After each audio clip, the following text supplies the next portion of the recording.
So you made me think about that. What drove you to this place of how did you find yourself thinking about this and realizing that it's important to celebrate wins and actually made it your focus for 2023?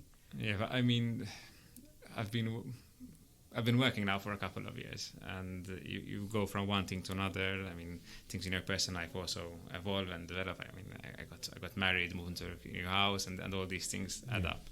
But last year there was a point like that I came at a crossroads in life and at work. So I had to do this major operation. I did heart surgery back in October, so almost a year ago. Yeah. And at the same time, there were a lot of changes happening at work, and I also, ended up in between crossroads at work as well. So it was a moment of time where you had to handle things at work and where it was heading. Your personal situation of having this major operation, we don't know how you're going to get out of it. You hope everything will go well, but you don't know. And going through it all, doing the operation, going through everything, and then at the end when I knew I was leaving hospital, it like hit me. Like everything almost like collapsed in front of me. Like, oh, now it ended. Now everything ended. And going through all that experience, I said, like, I really need to learn to enjoy the little things in life. How was it like getting to know that you need to do a heart surgery? What was your feeling at the time? So I got to know when I started at Hero Gaming that I had, it was my first like in-house HR job, that I got to know by chance that I had this heart, a leaking valve basically in my heart, and you could live with it as long as you monitor it and everything. I couldn't do gym and these things, so I had to really slow down that, do more of cardio. So that was also a transition, but I adapted to that, and that was fine. And you start thinking of when you're going to do the operation, but you never really know. Until it hits you, you never really know what's going to happen. Then after, like, it was around 4 years of knowing, and then I said, like, I really wanted to start doing some gym and these things and some weight. So I went to a sports cardiologist, and he told me, like, listen, I mean, if you want to do this test, we can do this like CPET test, where you do this test with oxygen and the bike. And I used to do this test when I used to do wrestling with MOC in Malta, so the national team. And I went to do this test, and the results were not bad. But when I compared them to where I was before when I used to compete, he said, like, listen, like, things are not good when you compare them. Like, we should really look after it. Would you like me to take it up to the board? And things moved really quickly. So, like, in 2.5 months, 3 months, I went from think I didn't need to do an operation without going to the gym, from having to do this operation, which is a good thing. So there was a lot of positives in it in itself. And that I could do it, that was available, that I had access to that healthcare and what many positives you can take out.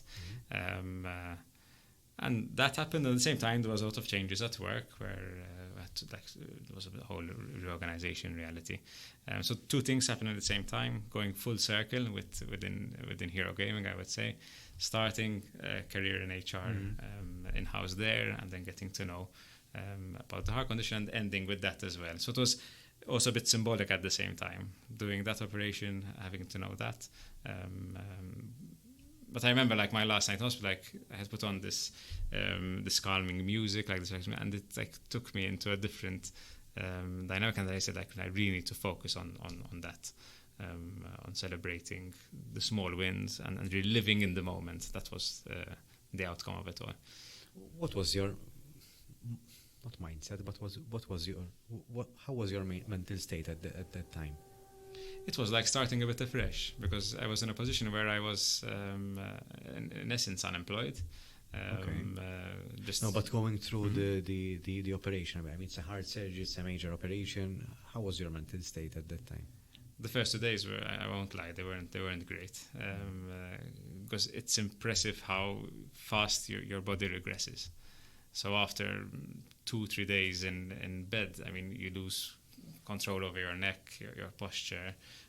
You're fully dependent on people and then you start getting out of it.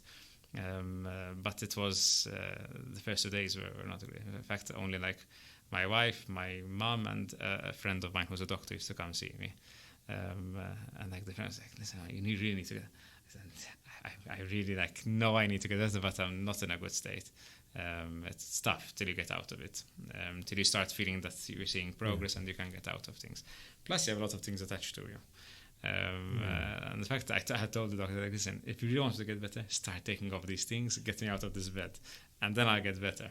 Because I didn't really want to eat. There was a recovery period, so definitely it had to be done. It had to be, and the recovery continued. But like, thankfully, I mean, then the body recovers quickly as well. So like after a week, I was back home. Then slowly start walking more. You can go up steps straight away when you go home. But then you start going for these short walks. You monitor your heart rate, and then you get back into it. And today, thankfully, like everything went well. And I'm almost fully recovered, I would say now. So, yes, that's good.